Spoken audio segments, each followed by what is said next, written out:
So ಅವರೆಲ್ಲ ಮತ್ತು all district secretaries ಇಲಾಖೆಗೆ ಸಂಬಂಧಪಟ್ಟಂತೆ ಎಲ್ಲ ಪೆಂಡಿಂಗ್ ಕೆಲಸಗಳ ಪಟ್ಟಿಯನ್ನು ಕೊಡಬೇಕು.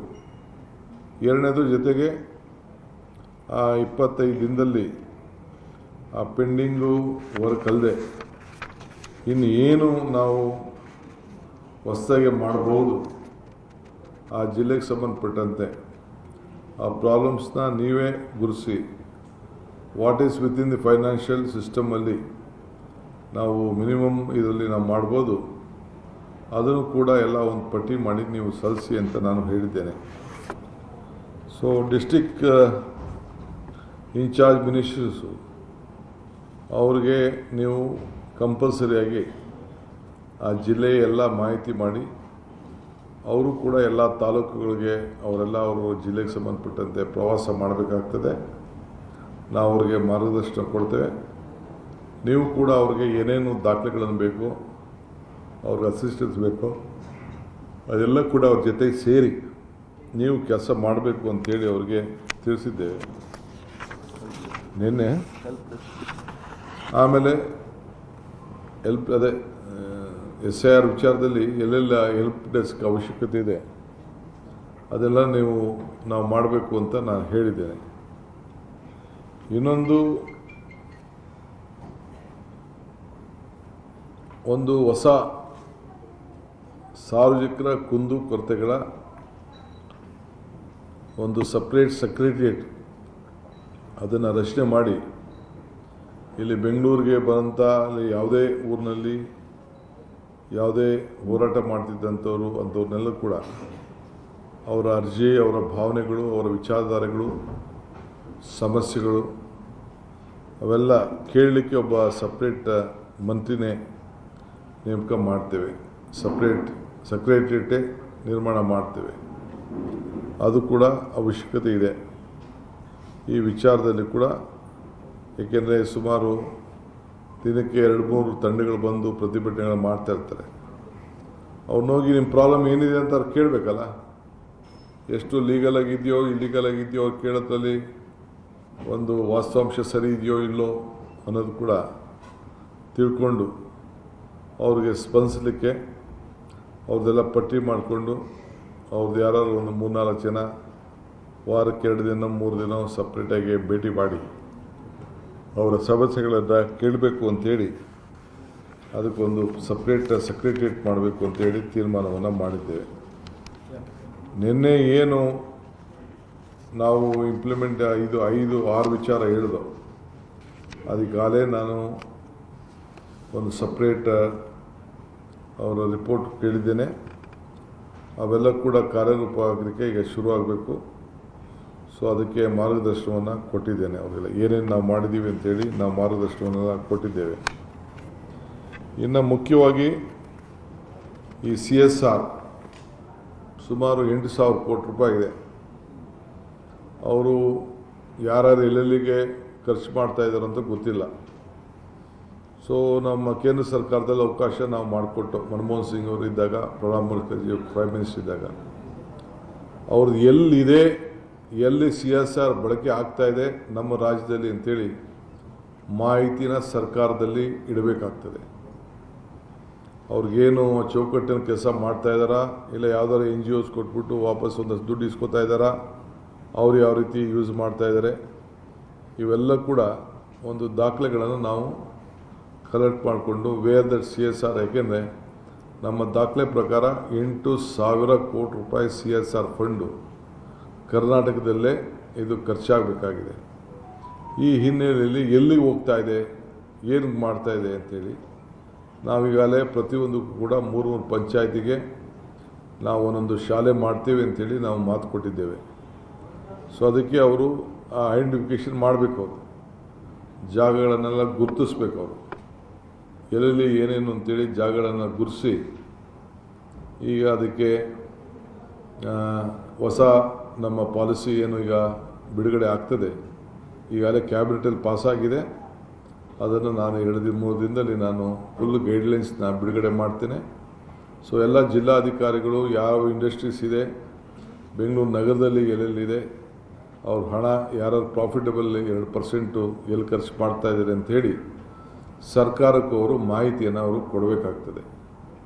ಆಮೇಲೆ ಸರ್ಕಾರ ಕೂಡ ಅವ್ರಿಗೆಲ್ಲ ಒಂದು ಅಫಿಷಿಯಲಾಗಿ ಅವ್ರಿಗೆ ರಿಕ್ವೆಸ್ಟ್ ಮಾಡಿ ನಮ್ಮ ಪ್ರಯಾರಿಟಿ ಪ್ರೈಮರಿ ಎಜುಕೇಷನ್ನು, ನೀವೆಲ್ಲ ಪ್ರೈಮರಿ ಎಜುಕೇಷನ್ ಸಂಬಂಧಪಟ್ಟಂತೆ ನಿಮ್ಮ ಶಾಲೆಗಳನ್ನು ಕಟ್ಕೊಡ್ಬೇಕು ಮತ್ತು ಯಾರ ಕೈಯಲ್ಲಿ ಇನ್ಫ್ರಾಸ್ಟ್ರಕ್ಚರ್ಗೆ ಮತ್ತು ಬೇರೆ ಬೇರೆ ಈ ಒಂದು ಎಜುಕೇಷನ್ ಪ್ರೈಮರಿ ಎಜುಕೇಷನ್ಗೆ ಒತ್ತನ್ನು ಕೊಡಲಿಕ್ಕೆ ಕೆಲವು ಸ್ಕೂಲ್ ಎಕ್ವಿಪ್ಮೆಂಟ್ಸ್ ಇರ್ಬೋದು, ಬಿಲ್ಡಿಂಗ್ ಇರ್ಬೋದು, ಅವೆಲ್ಲ ಕೂಡ ನಾವೇ ಅವ್ರಿಗೆ ಏನೇನು ಬೇಕು ಅಂತೇಳಿ ಪಟ್ಟಿ ಕೊಟ್ಟು ಹೊಸ ನಯಾ ಸ್ಕೂಲ್ಗಳನ್ನೇ ಮಾಡಲಿಕ್ಕೆ ಅವರೆಲ್ಲರೂ ಕೂಡ ಇದಕ್ಕೆ ಪ್ರಯಾರಿಟಿ ಕೊಡಬೇಕು. ಆಮೇಲೆ ಹೆಲ್ತ್ಗೆ ಹೋಗ್ತೀವಿ ನಾವು. ಫಸ್ಟು ಈಗ ಪ್ರೈಮರಿ ಎಜುಕೇಷನ್, ಬೆಂಗಳೂರಿಗೆ ಜನ ಬರೋದನ್ನು ತಪ್ಪಿಸ್ಬೇಕು, ವಲಸೆ ಬರೋದನ್ನು ವಿದ್ಯಾಭ್ಯಾಸಕ್ಕೋಸ್ಕರ. ಆ ದೃಷ್ಟಿಯಿಂದ ಈ ಪಾಲಿಸಿ ಈಗಾಗಲೇ ತಯಾರಾಗಿದೆ. ಇನ್ನೊಂದು 5-6 ಕಂಪ್ಲೀಟ್ ನಿಮಗೆ ಮಾಹಿತಿಯನ್ನು ನಾವು ಕೊಡ್ತೇವೆ. ಆಮೇಲೆ ಒಂದು NRI ಭಾಳ ಜನ, ನಾನು ಹಿಂದೆ ಮಾತು ಕೊಟ್ಟಿದ್ದೆ, ನಮ್ಮ ಮ್ಯಾನಿಫೆಸ್ಟೋಲ್ಲೂ ಹೇಳಿದ್ದು, ಒಂದು NRI ಸಪ್ರೇಟ್ ಸೆಕ್ರೆಟ್ರಿಯೇಟ್. ಏಕೆಂದರೆ ಭಾಳ ಜನ ಇನ್ವೆಸ್ಟರ್ಸು ಬಂದು ನಮ್ಮ ಕರ್ನಾಟಕದಲ್ಲಿ ನೋಡ್ತಾರೆ. ಅದಕ್ಕೆ ಒಂದು ಸಪ್ರೇಟ್ NRI ಸೆಕ್ರೆಟ್ರಿಯೇಟ್ನ ಮಾಡಿ, ಸೊ ಯಾರೇ ಬರಲಿ NRI ಅವ್ರಿಗೆ ಏನೇನು ಫೆಸಿಲಿಟಿ ಮಾಡಿಕೊಡ್ಬೋದು, ಏನೇನು ಸಹಾಯ ಮಾಡ್ಬೋದು ಇರೋಂಥ ಸಿಸ್ಟಮ್ನಲ್ಲಿ. ಇನ್ನು ಅವ್ರಿಗೆ ಸಪ್ರೇಟಾಗಿ ಈಗ ಅವರು ಬಂದಂಥವರು ಇನ್ವೆಸ್ಟ್ ಮಾಡಲಿಕ್ಕೆ ಅದಕ್ಕೆಲ್ಲ ಕೂಡ ಸಿದ್ಧತೆ ಮಾಡಿಕೊಳ್ಳಿಕ್ಕೆ NRI ಸೆಕ್ರೆಟ್ ಮಾಡಲಿಕ್ಕೆ ಅದಕ್ಕೇನೇನು ಕಾನೂನು ಚೌಕಟ್ಟಿನಲ್ಲಿ ವ್ಯವಸ್ಥೆ ಮಾಡಬೇಕು ಅದನ್ನು ರೆಡಿ ಮಾಡ್ಕೊಳ್ಳಿ ಅಂತ ನಾನು ಹೇಳಿದ್ದೇನೆ. ಸೊ ಅದು ಕೂಡ ಅವರು ಒಂದು ಪ್ರಪೋಸಲ್ನ ನಮ್ಮ ಅಧಿಕಾರಿಗಳೆಲ್ಲ ಕೂಡ ಸದ್ಯದಲ್ಲೇ ಕೊಡ್ತಾ ಇದ್ದಾರೆ. ಸೊ ಈ ಕೆಲವು ಮೇಜರ್ ಡಿಸಿಷನ್ ತೊಗೊಂಡು ಅವರಿಗೆ ಆಡಳಿತದಲ್ಲಿ ಯಾರು ಕೂಡ ನಮ್ಮ ಮಂತ್ರಿಗಳು ಆಗಲಿ, ಶಾಸಕರಾಗಲಿ, ಇಲ್ಲ ನಮ್ಮ ಸ್ಟಾಫ್ ಆಗಲಿ, ಮತ್ತೆ ಹೇಳ್ತಾ ಇದ್ದೀನಿ ನಾನು, ಯಾರ ಪ್ರೆಷರ್ಗೂ ನೀವು ಹೀಳಾಗಬಾರ್ದು. ಕಾನೂನು ಚೌಕಟ್ಟಿನಲ್ಲಿದ್ದರೆ ಮಾತ್ರ ಮಾಡಬೇಕು. ಅದಕ್ಕೆ ಎಲ್ಲದಕ್ಕೂ ಕೂಡ ಸೊಲ್ಯೂಷನ್ ಇರ್ತದೆ. ಆ ನಿಟ್ಟಿನಲ್ಲಿ ಜನರ ಸೇವೆಯನ್ನು ಮಾಡಬೇಕು ಅಂಥೇಳಿ. ಏಕೆಂದರೆ ಯಾವ ಇದಕ್ಕೂ ನಮ್ಮ ಮಂತ್ರಿಗಳು ಕೆಲವೆಲ್ಲ ಹೊಸಬರು ಇರ್ಬೋದು, ಒಳಗರು ಇರ್ಬೋದು, ಯಾವುದೋ ಒತ್ತಡದ ಮೇಲೆ ಸೈನ್ ಹಾಕ್ಸೋಕ್ಕೆ ಪ್ರಯತ್ನ ಮಾಡ್ಬೋದು. ನೀವು ಯಾವ ಕಾರಣಕ್ಕೂ ಹೀಳಾಗಬಾರ್ದು ಔಟ್ ಆಫ್ ದಿ ಸಿಸ್ಟಮ್ ಅಂಥೇಳಿ ಅವ್ರಿಗೆ ಹೇಳಿದ್ದೇನೆ. Free, fair, corruption free government ಕೊಡಬೇಕು. ಅದಕ್ಕೆ ನಿಮ್ಮೆಲ್ಲರ ಸಹಕಾರ ಬೇಕು ಅಂಥೇಳಿ ಅವರಿಗೆ ಮಾರ್ಗಸೂಚಿಯನ್ನು ಕೂಡ ಕೊಟ್ಟಿದ್ದೇವೆ.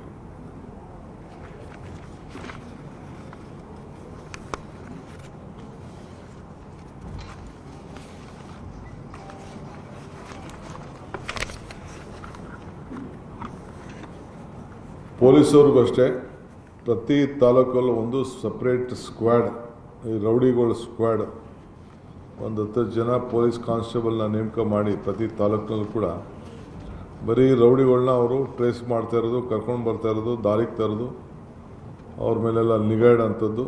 ಎಲ್ಲೂ ಕೂಡ ಅವರು ಯಾರ ಮೇಲೂ ಕೂಡ ಆ ಕ್ರಿಮಿನಲ್ ಆ್ಯಕ್ಟಿವಿಟೀಸ್ ಮಾಡಬಾರ್ದು. ಸೊ ಯಾರ್ಯಾರು ರೌಡೀಸ್ಗಳಿದ್ದಾರೆ, ರೌಡೀಸ್ ಚಿಗುರು ಹೊಸ್ದಾಗೆ ಹುಡುಗರುಗಳು, ಹಳಬರು ಎಲ್ಲರೂ ಕೂಡ ಜಾಗೃತಿಯಿಂದ ಅವ್ರ ಬಗ್ಗೆ ನೀವು ಒಂದು ಸ್ಪೆಷಲ್ ಒಂದು ಫೋರ್ಸ್ನ ಕ್ರಿಯೇಟ್ ಮಾಡಬೇಕು ಅಂಥೇಳಿ ಅವ್ರಿಗೆ ನಾನು ತಿಳಿಸಿದ್ದೇನೆ. ಆಮೇಲೆ ಸಕಾಲ ವಿಚಾರದಲ್ಲೂ ಕೂಡ ಕ್ವಾಲಿಟಿ ಇನ್ನೂ ಹೆಚ್ಚಿಗೆ ಆಗಬೇಕು. ಯಾರ್ಯಾರಿಗೆ ಏನೇನು ಆ ಸಕಾಲದಿಂದ ಅವ್ರಿಗೆ ಅನುಕೂಲ ಆಗಬೇಕು ಅದು ಕೂಡ ಎಲ್ಲ ಮಾಡಿದ್ದೇನೆ. ಆಮೇಲೆ ಅವರಿಗೆ ಕೆಲವು ಕರ್ನಾಟಕ ಭವನ್ ಫಂಕ್ಷನಿಂಗಲ್ಲಿ ನನಗೆ ಸಮಾಧಾನ ಇಲ್ಲ. ಸೊ ಅದಕ್ಕೆ ನಾನು ಡೆಲ್ಲಿಗೆ ಹೋಗಿ ನಮ್ಮ ಕೆಲವು ಸೀನಿಯರ್ ಆಫೀಸರ್ಸ್ನ ಯಾರು ಡೆಲ್ಲಿಲಿ ಕೆಲಸ ಮಾಡ್ತಾಯಿದ್ದೆ ಅವ್ರನ್ನೆಲ್ಲ ಸಂಪರ್ಕ ಮಾಡ್ತೇನೆ, ಕರೆದು ಒಂದು ಮೀಟಿಂಗ್ ಮಾಡ್ತೇನೆ. ಅದಾದಮೇಲೆ ಯಾರು ರಿಟೈರ್ಡ್ ಆಗಿದ್ದಾರೆ ನಮ್ಮ ಆಫೀಸರ್ಸು ಅವ್ರನ್ನೂ ಕೂಡ ಸಪ್ರೇಟಾಗಿ ಮಾಡ್ತೇನೆ.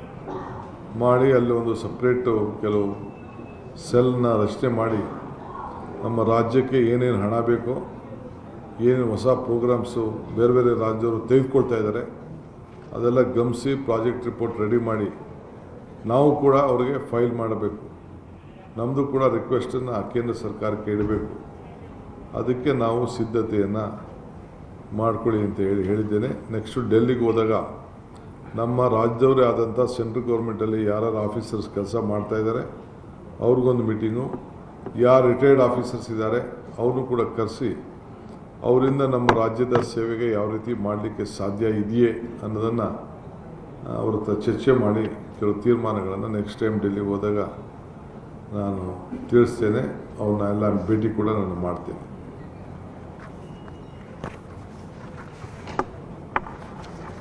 ಇಷ್ಟೇ, ಇನ್ನೇನು ಇದೆಯಾ?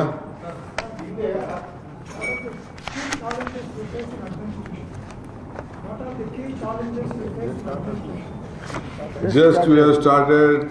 I have given an opportunity to give them 15 days time to submit their report.